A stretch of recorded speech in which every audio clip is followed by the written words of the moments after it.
మహిళా వసతి గృహ స్థలంపై కన్నేసిన అక్రమార్కులు.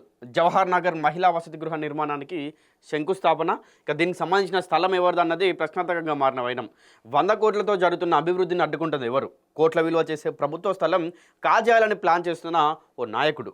రాష్ట్ర స్థాయి నాయకుల కన్నుసన్నలలో సర్వే నెంబర్ 647 భూ వివాదం. ఒకసారి చూద్దాం. ఇది మహిళా వసతి గృహంపై కన్నేసిన అక్రమార్కులు. అయ్యో, మహిళా సాధికారతే మా ధ్యేయం, మహిళలను కోటీశ్వరులు చేయాలన్నదే మా ఎజెండా అంటూ చెప్పుకుంటున్న ప్రభుత్వంలో ఇప్పుడు ప్రతిష్టాత్మకంగా శంకుస్థాపన జరిగిన ఓ మహిళా వసతి గృహ నిర్మాణం డైలమాలో పడిపోయింది.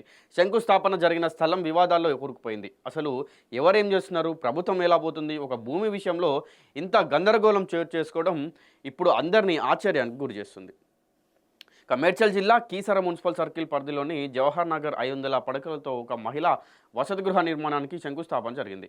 కానీ ఈ నిర్మాణం పనులకు అడుగడుగున అడ్డంకులు ఎదురవుతున్నాయి. 1988 నుంచి ఆ స్థలంలోనే స్థానం ఏర్పరచుకున్న సుదర్శన్ రెడ్డి అనే వ్యక్తికి ఆ స్థలం అతనిదే అంటూ ఉత్తర్వులు జారీ చేశారు జిల్లా కలెక్టర్.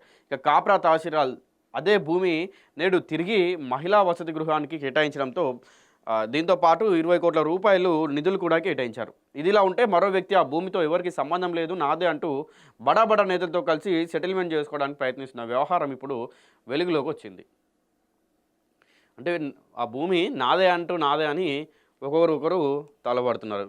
గ్రేటర్ హైదరాబాద్ మున్సిపల్ ఎన్నికలకు సర్వం సిద్ధమవుతుండటంతో స్థానికంగా ఉండే నేతలు అంతా కోట్ల రూపాయల కూడబెట్టేందుకు ప్రభుత్వ స్థలాలను పట్టా భూములుగా నమ్మించి అమ్మేస్తున్నారు. ఇందుకు ఉదాహరణగా జవహర్ నగర్ సర్వే నెంబర్ 647లో 1.20 గుంటల స్థలం మహిళా వసతి గృహానికి కేటాయించిన స్థలాన్ని చెప్పుకోవచ్చు. ఇప్పుడు అదే స్థలంలో కొంతమంది లేఅవుట్ వేసి దాదాపు 80% ప్లాట్లు అమ్మినట్టు తెలుస్తుంది.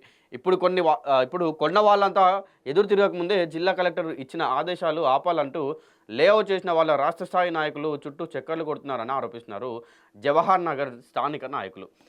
సర్వే నెంబర్ 647లో 2004లో రంగారెడ్డి జిల్లా కలెక్టర్ నుండి ప్రొసీడింగ్ కాపీ పొందిన సుదర్శన్ రెడ్డి అంట. జవహర్ నగర్ సర్వే నెంబర్ 647లో ఉన్న సుమారు 5 ఎకరాల స్థలం 1988 నుండే నేనే సాగు చేసుకుంటూ వచ్చాను. అనంతరం ఆ స్థలంలో మామిడి తోట ఏర్పాటు చేశాను. నాకు హౌస్ ట్యాక్స్తో పాటు విద్యుత్ శాఖ కేటాయించిన కరెంట్ బిల్ కూడా ఉన్నదని ఆధారాలతో చూపిస్తున్నాను. కొంతమంది స్థానికంగా ఉండే నేతలు తమకున్న పలుకుబడి ఉపయోగించి రౌడీలను పెట్టి నన్ను నా స్థలంలోకి రాకుండా అడ్డుకుంటున్నారని మీడియాకు వెల్లడించారు. ఒకవైపు సర్కార్ అభివృద్ధి దిశగా సాగేందుకు కోట్ల రూపాయల నిధులు కేటాయించి మహిళా వసతి గృహ నిర్మాణ పనులు మొదలుపెట్టగానే కొందరు అగంతకులు అడ్డుకుంటున్నట్టు తెలుస్తుంది. స్థలం నాదే అంటూ మీడియాను ఆశ్రయించాడు బాధితుడు. కబ్జా చేసిన స్థలంలో అక్రమార్కులు యథేచ్ఛగా అక్రమ నిర్మాణాలు చేసినట్టు తెలుస్తుంది. కాగా కాప్రా రెవెన్యూ ఇన్స్పెక్టర్ రమేష్ కన్నుసన్నులలోనే జవహర్ నగర్ ఉన్న ప్రభుత్వ స్థలంలో విచ్చలవిడిగా నిర్మాణాలు సాగుతున్నాయని గుసగుసలు వినిపిస్తున్నాయి. ఇది ముచ్చట. అసలు ఇప్పుడు జిహెచ్ఎంసీ ఎలక్షన్లు వస్తున్నాయి కదా, దానికి డబ్బు కావాలని చెప్పి ప్రభుత్వ భూమిని ఇష్టం వచ్చినట్టు అమ్ముతున్నారు. నిజంగా అంటే ఇప్పుడు మరి ఇక్కడ చూసుకుంటేనేమో భూమి ఇంకొకరి పేరు మీద ఉన్నా అని చెప్పి అంటా ఉన్నారు. ఆల్రెడీ ఇప్పుడు చూస్తేనేమో అక్కడ మహిళా వసతి గృహానికి స్థలం కేటాయించారు, ఉత్తర్వులు జారీ చేశారు, ఒక 20 కోట్ల వరకు బడ్జెట్ కూడా మంజూరు చేశారు. కానీ ఇప్పుడు వీళ్ళు కొంతమంది అక్కడ ఉన్నటువంటి వాళ్ళు కొంతమంది పెద్ద నాయకులతోటి చేయగలిపి లేఅవుట్ ఫ్లాట్లు లాగా వాటిని క్రియేట్ చేసి ఆల్రెడీ 80% ఫ్లాట్లు అమ్మిళ్ళు. సో ఏం చేస్తుందో ఎవరు అక్కడ ఏం చేస్తున్నారు, ఎవరు ఫ్లాట్స్ కొంటున్నారు, ఎవరు అమ్ముతున్నారు, ఆ భూమి ఎవరిది, అసలు ప్రభుత్వం ఏం చేస్తుంది, నిజంగా ఎటు అర్థం కాకుండా పోయింది. 1 ఎకరం 20 గుంటల భూమిని ఆల్రెడీ 80% అమ్మిర్రంటే దగ్గరగా ఎకరం భూమి వరకు కూడా ఇప్పుడు దాన్ని లేఅవుట్ ఫ్లాట్లా క్రియేట్ చేసి అమ్మిళ్ళు. కొనుక్కునే వాళ్ళు అసలు ఏం చూసుకుంటున్నారు, ఎట్లా చూసుకుంటున్నారు మీకు అర్థమవుతుందా? మీరు అసలు ఈ సందర్భంగా నేను ఒకటి చెప్తాను మీకు. నో కబ్జా యాప్ అనేది ఒకటి ఉంటుంది. నో కబ్జా యాప్ని ఇన్స్టాల్ చేసుకొని మీరు ఒక 1000 రూపీస్ పెట్టి దాంట్లో సబ్స్క్రిప్షన్ తీసుకుంటే మీరు ఆ భూమిని కొంటున్నప్పుడు జస్ట్ ఆ సర్వే నెంబర్ ఇస్తే మీకు ఫుల్ డీటెయిల్ రిపోర్టు మీకు వస్తుంది. ఇప్పుడు ఎగ్జాంపుల్కి ఇది 647లో ఉంది కదా, 647లో నేను ఈ ఈ సర్వే నెంబర్లో ఉన్నటువంటి ఈ స్థలాన్ని నేను కొనాలనుకుంటున్నానని చెప్పి కనుక ఒకవేళ మీరు యాప్‌లో మీరు అడిగినట్టయితే మొత్తం డీటెయిల్ రిపోర్ట్ ఇస్తది. అది ఎవరి పేరు మీద ఉంది? ఇంతకుముందు ఎవరి పేరు మీద ఉండే? ఆ సర్వే నెంబర్‌లో అసలు మొత్తం ఎన్ని ఎకరాల భూమి ఉంది? అది వ్యవసాయ భూమా? లేకుంటే లేఅవుట్ భూమియా? ఏ ల్యాండ్? ఇట్లా ప్రతి ఒక్కటి కూడా మీకు డీటెయిల్ రిపోర్ట్ తీసుకోవచ్చు. సో లక్షలు పెట్టి కొంటున్నప్పుడు ఇట్లాంటివి కొన్ని ఉంటాయి, ట్రై చేయండి అవి. ఒక రూ. 1000, 2000 తోటి మీకు పోయేది కూడా ఏముండదు.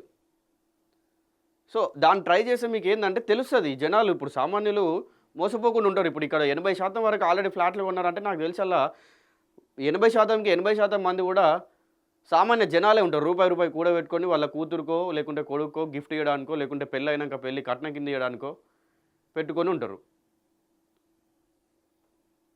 సో ఇట్లాంటివి కొన్ని తెలుసుకోండి. బయట ఏముంది, ఇప్పుడు మీరు ఒక జాగా కొంటున్నారంటే దాని గురించి ఎంక్వైరీ అన్నా చేసుకోండి. కనీసం మీకు తెలిసినంతలైనా ఎంక్వైరీ చేసుకోండి.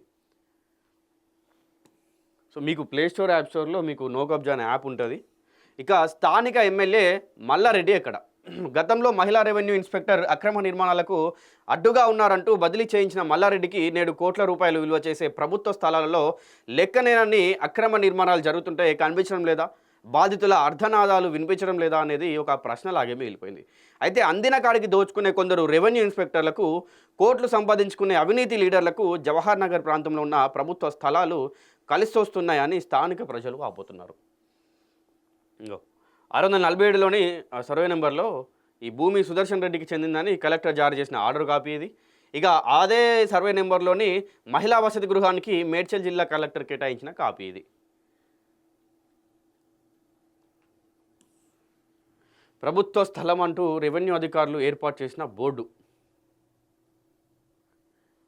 మీకు ప్రభుత్వ స్థలం అని చెప్పి రెవెన్యూ డిపార్ట్మెంట్ వాళ్ళు బోర్డే పెట్టారు కదా. మీరు అసలు నిజంగా ఇప్పుడు 80% ఫ్లాట్లు 80% కాకుండా సరే 50% అని అనుకోండి. ఓ అర ఎకరంలో మీకు మస్తు ఫ్లాట్లు అవుతాయి.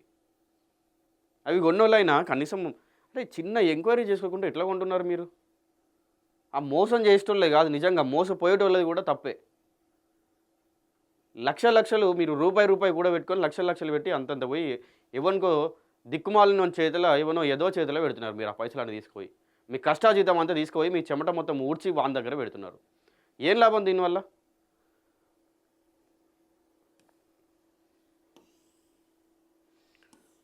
సో ఈ కలెక్టర్లు, ఈ ఒక కలెక్టర్ ఏమో ఈ భూమి సుదర్శన్ రెడ్డికి చెందిందని ఈయన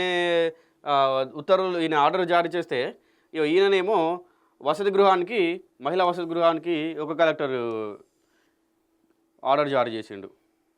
ఇందాక మనం చెప్పినట్టు 20 కోట్ల రూపాయలు నిధులు కేటాయించారు దీనికి, ఆ స్థలానికి.